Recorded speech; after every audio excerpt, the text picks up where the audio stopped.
জুলাই সনদের ভিত্তিতে আগামী ফেব্রুয়ারিতে জাতীয় নির্বাচন সহ কয়েকটি অভিন্ন দাবিতে আজ থেকে মাঠে নামছে জামায়াত ইসলামী সহ ৭টি দল।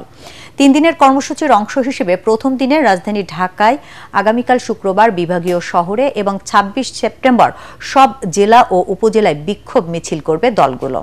বিকেল থেকে সন্ধ্যা পর্যন্ত রাজধানীর বায়তুল মোকাররম, জাতীয় প্রেস ক্লাব সহ আশেপাশের এলাকায় দলগুলো সংক্ষিপ্ত সমাবেশ করবে। জামায়াতে ইসলামী, ইসলামী আন্দোলন, বাংলাদেশ খেলাফত মজলিস, নেজামে ইসলাম পার্টি, বাংলাদেশ খেলাফত আন্দোলন ও জাতীয় গণতান্ত্রিক পার্টি জাগপা এই কর্মসূচি পালন করবে। তাদের দাবিগুলো হচ্ছে জুলাই সনদের পূর্ণাঙ্গ বাস্তবায়ন এবং তার ভিত্তিতে জাতীয় নির্বাচন অনুষ্ঠান, জাতীয় সংসদের উভয় কক্ষে সংখ্যানুপাতিক পদ্ধতি চালু করা, অবাধ, সুষ্ঠু ও গ্রহণযোগ্য নির্বাচনের নিশ্চিতে লেভেল প্লেইং ফিল্ড নিশ্চিত করা, বিগত ফ্যাসিস্ট সরকারের সব জুলুম, গণহত্যা ও দুর্নীতির বিচার দৃশ্যমান করা এবং জাতীয় পার্টি ও ১৪ দলের কার্যক্রম নিষিদ্ধ করা।